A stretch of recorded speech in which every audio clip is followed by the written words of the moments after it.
Hello mga bes! Inihaw na bangus ang ating ulam ngayon for today's video. Inihaw po natin to gamit ang dahon ng saging.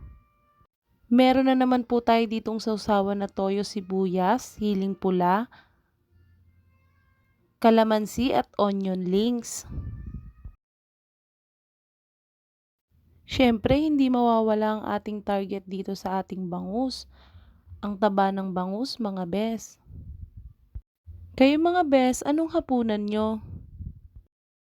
Siguradong marami na naman po akong makakain ngayon for today's video. Ang toppings po ng ating inihaw na bangus ay luya, kamatis, sibuyas, siling green, at onion rings. Nilagyan din po ito ng paminta at magic sarap.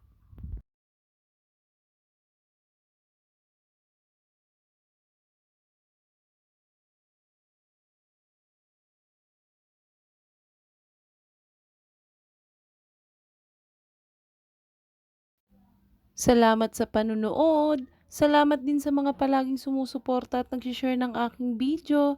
God bless po sa inyo.